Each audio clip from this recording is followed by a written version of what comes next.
नमस्कार। अभिवादन स्वीकार करें आदर्श तिवारी का। आमदनी अठन्नी, खर्चा रुपया। ये बात बहुत पहले से सुनते आ रहे हैं, लेकिन यह आम जनता तो समझ जाती है, लेकिन सत्ता में आने वाले देश के भाग्य विधाताओं को नहीं समझ आती है। सत्ता की राजनीति में नई परंपरा बन गई मुफ्त की रेवड़ी। महाराष्ट्र से लेकर दिल्ली तक और कर्नाटक से लेकर हिमाचल तक सभी सरकारी खजाने का भंडार कर रखा है।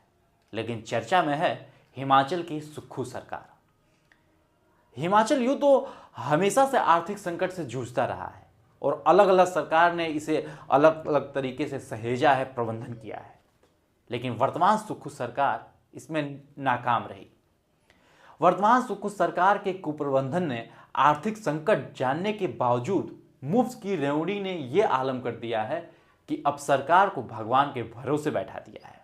उसके पास सरकारी कर्मचारियों को समय पर वेतन तक देने के पैसे नहीं है। कर्ज का बोझ इतना है कि उन्हें शौचालय टैक्स लागू करना पड़ा है। कुछ समय पहले कोर्ट ने हिमाचल भवन को जब्त करने का आदेश दिया था, क्योंकि सरकार एक बिजली कंपनी को 150 करोड़ रुपए का भुगतान नहीं कर पाई थी।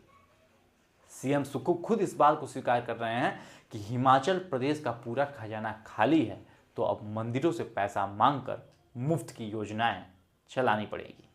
सुनिए। वो जयराम ठाकुर जी को आना चाहिए ना। हमने तो बोला कि पहला मुद्दा उनका है। हम चाहते हैं कि वित्तीय कुप्रबंधन पर ये विपक्ष चर्चा करे। हमने तो सरकार की तरफ से लाया, किसी भी नियम के तहत करे।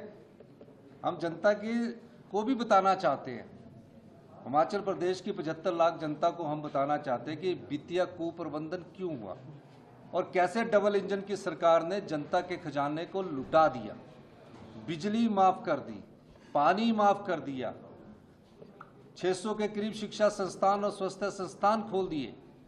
इन सब चीजों को अगर वो चर्चा लाएंगे, नहीं लाएंगे तो हमारे द्वारा चर्चा लाई जाएगी और हम जनता को बताना चाहते हैं, हम जनता को जागरूक करना चाहते हैं कि जब कोई नीतिगत फैसले नहीं होते तो प्रदेश की अर्थव्यवस्था का उसका क्या प्रभाव पड़ता है।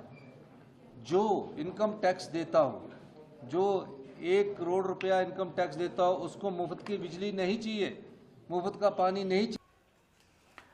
आपको बता दें कि 2 फ्लैगशिप योजनाएं चलाने के लिए मंदिरों से जमा राशि मांगी गई है। सरकार के भाषा, कला एवं संस्कृति विभाग के सचिव ने कुल्लू और किन्नौर को छोड़कर अन्य सभी जिलों के डीसी को पत्र लिखा है।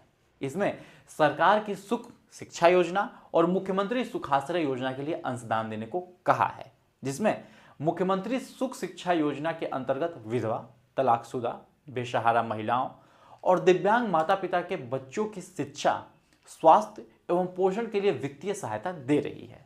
इसके लिए पात्रता 18 वर्ष से कम आयु है। इसके लिए 1000 रुपये मासिक दी जा रही है। वहीं मुख्यमंत्री सुखाश्रय योजना में सरकार ने 6000 बच्चों को गोद लिया है और उन्हें चिल्ड्रन ऑफ स्टेट का दर्जा दिया है। फिलहाल प्रदेश में सरकारी नियंत्रण में 36 मंदिर हैं। कांग्रेस सरकार के इस फैसले के बाद से इन सभी मंदिरों व ट्रस्ट से सरकार को पैसा वापस आएगा। इस खबर के बाद से ही सोशल मीडिया पर चर्चा है, बेहिसाब आलोचना है और ज्ञान भी एक साथ है। कोई ये कह रहा है कि मंदिरों को दान करने के बजाय सरकार मंदिरों से ही पैसा मांग रही है। कोई ये कह रहा है कि अपना राजनीतिक लाभ लेने के लिए मंदिरों से पैसा लेना कहां तक उचित है। बीजेपी नेता और हिमाचल प्रदेश विधानसभा में नेता प्रतिपक्ष जयराम ठाकुर ने कहा कि सुक्खू सरकार एक तरफ सनातन धर्म का विरोध करती है, हिंदू विरोधी बयान देती रहती है और दूसरी तरफ मंदिरों से पैसा लेकर सरकार की फ्लैगशिप योजनाएं चलाना चाह रही है। क्या कुछ कहा, सुनिए। एक तरफ सनातन का विरोध कर रहे हैं और दूसरी तरफ देखिए परिस्थिति ऐसी है कि हिमाचल प्रदेश में सरकार ने हाल ही में एक फैसला लिया है कि सरकार के पास पैसे नहीं है। सरकार के एक विभाग के सेक्रेटरी डिप्टी कमिश्नर को चिट्ठी लिखते हैं कि मंदिरों और ट्रस्ट में जो पैसा है, जो सरकारी नियंत्रण में हिमाचल प्रदेश में लगभग 36 टोटल मंदिर हैं, उन मंदिरों और ट्रस्ट में जो पैसा है उस पैसे को सरकार के खजाने में जमा कर दें, ताकि हिमाचल प्रदेश की 2 योजना, एक सुखाश्रय योजना और सुख शिक्षा योजना, ये 2 योजनाओं को चलाने के लिए हम उस पैसे को खर्च कर सकें। मैं समझता हूं ये बहुत दुखद है, दुर्भाग्यपूर्ण है।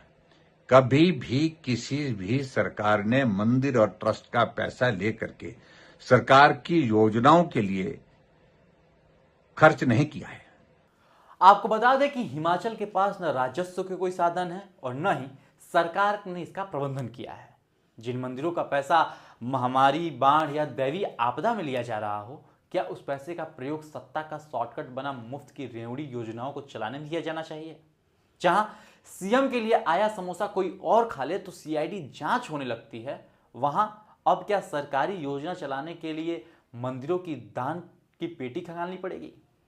क्या सुखू सरकार की 2 योजना चलाने के लिए मंदिरों का पैसा चाहिए? क्या 95,000 करोड़ में डूबी हिमाचल प्रदेश सरकार मंदिरों के दान से चलेगी? अपनी राय हमें कमेंट बॉक्स में बताइए और मुझे दीजिए इजाजत। यदि इस वीडियो को आप YouTube पे देख रहे हैं तो चैनल को भी सब्सक्राइब करें और Facebook पे देख रहे हैं तो पेज को तुरंत फॉलो करें। धन्यवाद।